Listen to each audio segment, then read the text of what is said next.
Hello, ladies and gentlemen, and welcome back to the program. And on this episode, I'm going to be talking about a film that shows just how dangerous certain substances can be. Now, some of you may be thinking that this is just another one of those anti-drug propaganda films that uses unrealistic depictions of the effects of marijuana in order to scare young people away from drugs.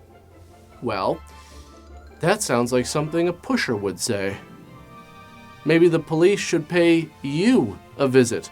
The movie is called High School Confidential, and it is a wild ride from start to finish that shows just how out of control teenagers really were back in the late 1950s. The movie starts outside of this high school with Jerry Lee Lewis performing on this music truck. See, this is how high school was before the days of Spotify or CD players or even Walkmans. Yeah, none of that crap. You just had to sit there and wait for Jerry Lee Lewis to drive by in his music truck. And if you missed it, too bad. You missed it. I mean, maybe you can start crying and cry loud enough that Jerry Lee Lewis hears your sobs over the sound of his music truck and comes back, but I seriously doubt it. Maybe by seeing this, kids these days will have a little bit more appreciation for all this on-demand music that they have. I mean, they can listen to Jerry Lee Lewis whenever they want, wherever they want. But back 60 years ago, the only thing that was on demand was shaving. Electric razors plugged right into the car, and I do have to say that is pretty convenient. I mean, how many times have you been driving and suddenly had the urge to start shaving? And I'm just curious, was this a case where you bought the razor and there was an adapter so that you could plug it into the car? Or did cars offer this as like an add-on feature? Because if that's the case, I have no idea why they got rid of them. I mean, motorized sharp objects in your car, why would we need less of those in this day and age? We have all these other modern conveniences, heated seats, ventilated seats, Bluetooth. I'm not seeing the razors. And you know what? I bet if I went into a car dealership today and asked them, which model comes with the electric razor? They would probably look at me like I was crazy. But am I? Am I really? Anyways, this is Tony Baker, and he's new in town. I was gonna park there, big shot. The name's Baker. B-A-K-E-R. Yes, B-A-K-E-R.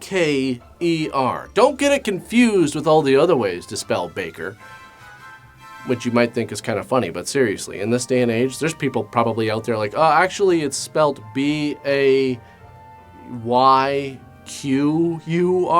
So right away, Tony really starts stirring the pot, hitting on Joan, challenging her boyfriend, J.I. Coleridge. Cool it. What's that, John? Beat it. You want to start a rumble? Yes, Tony is a real shit disturber. He doesn't seem to have respect for anyone or anything. Just look at him, tapping on the sign to the principal's office, taking out a joint in the principal... Wait, what? Now watch out, that weeds might be too strong for you. Wouldn't you rather have a cigarette? What? This is your 7th year in high school. There's a $2 deposit for a year's supply of gym towels. You, got change for 20? Okay, so to put that into perspective, that would be like $200 today. Imagine some new kid walking into your high school, 22 years old, a huge stack of $100 bills, asking where to buy weed. I'm looking to graze on some grass. What? Now, I don't know how things were back then, but when I was in high school, if someone said something like that to me, first of all, I'd have the exact same reaction she did, but then I'd instantly think, oh, okay, so this guy is the narc of all narcs. You could be the most, but I mean, all that old style jive you got written up on the board is nowhere. Tony starts mouthing off during class, so his teacher sends him back to the principal's office, and this just blows my mind. He's in there blazing, pointing a knife at the principal, talking shit, and the principal is just kind of like, don't talk like that, and don't carry knives, otherwise I'll report you. Now go back to class. Thanks, for nothing. Okay, how come I recall hearing from older generations about how teachers were so much more strict back in the day? Am I wrong? I remember hearing stories about teachers using rulers on students, caning, corporal punishment, but all the people at this school appear to be complete pushovers. I mean, when I was in high school, if I went into the principal's office smoking, putting my feet up on the desk, waving a knife around, I don't know what he would have done exactly, but I guarantee you it would have been a much different approach than, "Whoa, don't do that." Anyways, Tony lives with his aunt and uncle, so he goes home where his aunt starts hitting on him. What the hell is going on with this family? So the police commissioner comes to the school and gives the entire staff a crash course on how to spot a joint. A marijuana cigarette was found on the floor of one of your classrooms, and another was found in the girls' gym. Oh my God, not one, but two? This is crazy. I mean, whoever is doing this has to take much better care of how they handle their stash. This is just like throwing money out the window to me. When I was a teenager, part-time job, I didn't have that much money. So when I did have stuff, you best believe there was no way I was just going to lose it. Must be nice to be so flush with bud that you can just be like, whoops, there goes another one. So the police commissioner talks about how in just 3 years, a school in Indiana went completely crazy. 285 were found to be using marijuana or heroin. Yep, 285 students were either smoking up or shooting up, but it doesn't really matter which because, it's pretty much the same thing, apparently. It can happen here. See, I love the subtle direction here, Make sure when you deliver that line, you look right into the camera lens. That way, the people watching will feel like you're talking directly to them. And that this could happen in their school. Anyways, at lunchtime, Tony starts trash-talking J.I. and hitting on Joan, and then suddenly Joan leaves, and J.I. tells Tony that they're gonna settle this once and for all. You know that Joan's a sick girl. You know what I mean, don't you, Weedhead? And what did Tony mean by that exactly? Well, I'll tell you. Spoiler alert, ladies and gentlemen, Joan is addicted to the grass. That's right, the devil's lettuce. And how did Tony know this? Well, isn't it obvious? Joan left the table without eating a single thing. And as we all know, stoners are notorious for not having an appetite. I'm dry. I just don't know what I'm gonna do. So later in the locker room, J.I. brings in some of the members of his gang to fight Tony, which is kind of a gutless move, but whatever. And I mean, how could you not be intimidated? That sweater, that flat top, this guy, not so much, but still. So Tony takes out another switchblade, because I guess he's got a bunch of these, and just starts hacking away at different clothing items. Anyways, Joan is suffering from severe withdrawals. She needs her fix, goddammit. J.I., I've got to get a stick. See, here's the thing about this movie. It's really interesting to watch because of all the slang that they use. It's actually really funny because a lot of times it seems excessive. I watched this whole movie with the subtitles on, and I'll be honest with you, there are parts in this movie where, they're saying stuff, and I understand the words. I just don't understand what they mean. What a drag. You bugged this jam like a real L7. Don't tell me you never rode a hot rod or had a late date in the second balcony. But I'm gonna do my best to help you out with some of this based on what I understand. So at first I thought stick meant needle, but it actually means joint. Look, Sugar, I spoke to Jukey like you told me to, and he said he wanted all the green stuff. Man, I've got the gold to take her on a trip to Cloud 9. Green stuff and gold both mean money. I've got to get a stick from Jukey. I'm still short 20. Okay, so this is confusing to me because Joan says that she just needs a stick from Jukey, and she gives J.I. $15 and says that she's still short 20, so $35 in total. Remember, this is 1958. That would be approximately $350 in today's money. I thought she just needed a stick. How much does this cost? How much does she need? So now this girl goes up on stage and starts doing this beat poetry. This goes on for a really long time. I wish I could show it to you in its entirety because it's hilarious. It's actually one of my favorite parts of the movie because through some of it, I have no idea what she's talking about. They cry, put down pot, don't think a lot. For what? Time, how much, and what to do with it. Sleep, man, and you might wake up digging the whole human race, giving itself 3 days to get out. Tomorrow is a drag, Pops. The future is a flake. Okay, you know what? I'm just going to say it. We could be at home right now watching the television set that I just bought. A 21 inches, 21-inch screen. It's like it surrounds you. Feels like you're inside of the television program that you're watching. And we could be at home doing that tonight, but no, we're here doing this. Just saying, anytime you want to go, we can go. Hey, does anybody else understand what's going? Are these your friends? So later at Joan's house, everybody is swimming in the pool, but it looks like their friend Doris is having a really bad time. I'm burning up.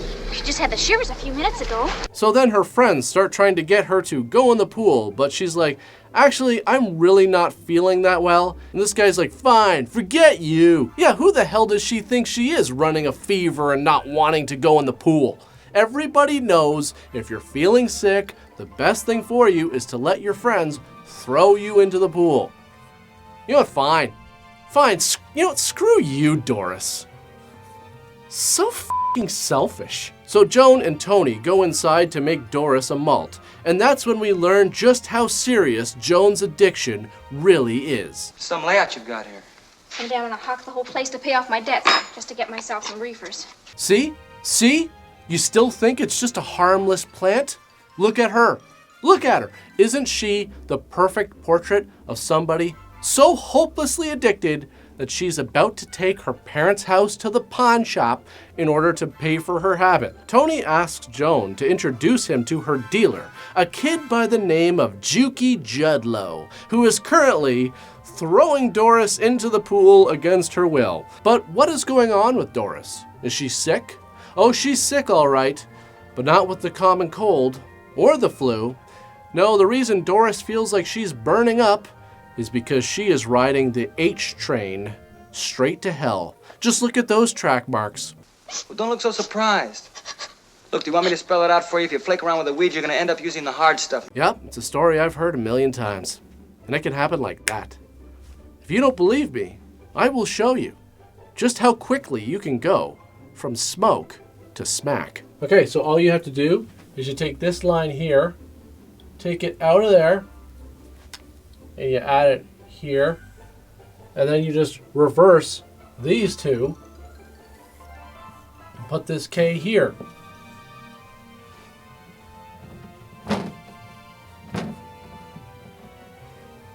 And there you have smack. So Tony goes and finds Jukey Judlow because he's looking to buy in bulk, which is weird because he just warned Joan about the dangers of using it. So I just think it's kind of funny that nobody else thinks it's funny that the guy who is constantly trying to buy this stuff is also the guy who's warning people, hey, if you mess around with the grass, you're gonna turn into that.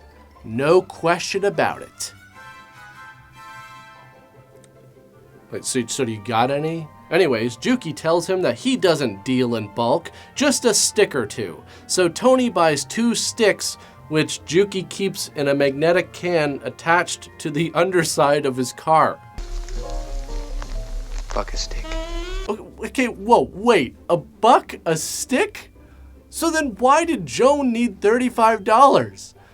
She said she only needed a stick. Is he just making up prices because he knows her parents are loaded? Does she not know how much it should cost? It actually reminds me of that episode of It's Always Sunny in Philadelphia where Dennis and Dee ask the drug dealer, they're like, well, how much, is a rock?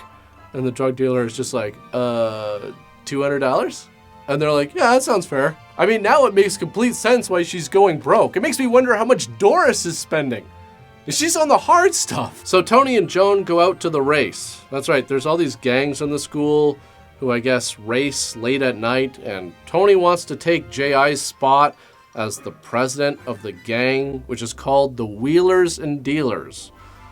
Quite the nuanced name. J.I. tells him that he's got 100 sticks from his supplier that he can sell to Tony, so Tony buys them and then hides them in one of his hubcaps. And now there's a race where everybody seems to have no problem bashing up their cars for some reason. And if you think street racing is dangerous now, just imagine it with cars as heavy as these with no safety features, no seatbelts. This is just insanity. One of the cars flips over at one point, but the crowd rushes to drag him out and congratulates him on the fact that he probably only got a concussion that will never get diagnosed. But then the fuzz show up and the hubcap falls off. This is nice. Looks like Tony is in big trouble now. Or is he? Joan's father rushes into the police station screaming that the police should be out there catching real criminals and not innocent children. We got a tip on this drag race, but when we found the marijuana, well, sir, that's a very serious charge. Yes, stunt driving is one thing, but a bag full of sticks? Someone could have gotten hurt. Instead of racing around recklessly in their cars, they could have been sitting at home, eating snacks and watching television. Who knows how much they would have tipped the pizza guy in that state of mind? Do you want to find out? Because I sure don't. And yes, I'm aware that pizza wasn't that popular back then. They probably didn't have delivery yet, but I'm just gonna move on. Then the police commissioner tells one of the officers that soon the parents will all be at the station blaming them because they don't want to believe the truth, that their kids could be taking drugs. Until it's too late. And then they'll call us bums because we didn't warn them in time. Anyways, a mysterious man tells Tony that he'll get them to drop the case and that he works for Mr. A, the drug kingpin of whatever city this is, I forget. So Tony sets up a meeting with Mr. A because he wants to sell the hard stuff. He wants to start slinging H. So J.I. takes Tony to see Mr. August, and he's like, all right, I'll sell it to you. But first, I want both of us to shoot up so that I know I can trust you. Because that's what you want. You want a dealer of an extremely addictive drug to also be a user of that extremely addictive drug. Tony doesn't actually want to do it, which is why he has a secret weapon, a little rubber ball that he cradles in his arm and puts the needle into that instead. Which I have to say, this isn't foolproof at all. I mean, what if one of them was just standing on the other side of his arm? What if they just closely watched him do it? The jig's up, but they fall for it. Man, that's a dull needle. So Mr. A then rolls up his sleeve. He was never actually going to do it. It was just a ruse to get Tony to do it. Anyways, they agree to a price of $4,000. And to really sell the performance, on his way out the door, Tony does his high walk. But here's the big reveal. Tony is actually an undercover cop named Mike. This whole thing was a giant how do you do fellow kids operation. 21 Jump Street before 21 Jump Street. Yes, all of this was an act. Mike being a high school student, Gwen being his horny aunt, when in reality she was a horny married woman who was always trying to seduce him, so that's another story in itself. Anyways, after some intense drama happens, Joan decides it's time to quit, cold turkey. And I have to say, damn Joan, you were gonna smoke that all by yourself? That is a pretty decent size. It's not $35 worth, but still. So now it's time for the deal to go down. They go to a bar and into the back room where Tony pays Mr. A the $4,000 and Mr. A tells him where to get the stuff. Over Bix's right shoulder, there's a loose brick. Yes, it's always a good idea to reveal to the buyer exactly where you hide the stash. Why would you show him that? You just compromised that hiding spot. Anyways, they find out he's wearing a wire and all hell breaks loose. But I have to say, a lot of these bar patrons are fearless. A guy comes in shooting a gun and they start throwing chairs, throwing drinks, throwing their bodies. So they arrest Mr. A and everything is good now. The whole school is rid of its problem.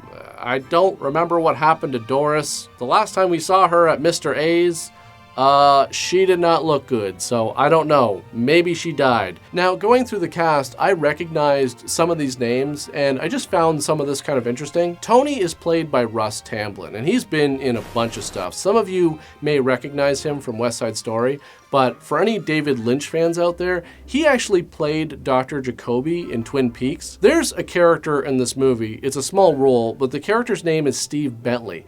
And he was actually played by Michael Landon, who some of you may recognize from Little House on the Prairie, amongst other things. J.I. was played by John Drew Barrymore of the Barrymore acting family. There's another small role in this movie, and this character is actually played by the son of Charlie Chaplin, Charles Chaplin Jr. And Mr. A was played by Jackie Coogan, who had a very long and storied career. He actually started as one of the first real child stars in Hollywood, and he did a ton of not only movies, but television work as well.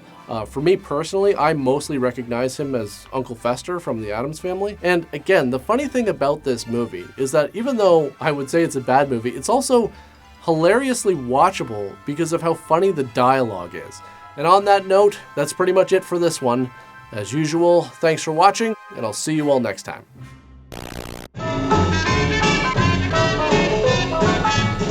I had a canary who couldn't sing. I had a cat that let me share my pad with her. I bought a dog that killed the cat that ate the canary. What is truth? Okay, I'm sorry. I promise I'm not trying to heckle you. I just gotta know, are you okay? Do you need to talk to somebody? Like a professional? Because it's just that it's kind of depressing, you know? Do you want to come over to our house and watch our new TV? That might cheer you up. It's a 21-incher. It's like, I swear, last night we were watching it. I almost forgot that we were in our living room. I thought we were at the theater.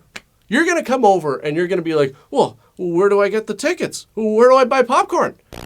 Why don't you shave, you dirty hippie? No, why don't you shave my TV?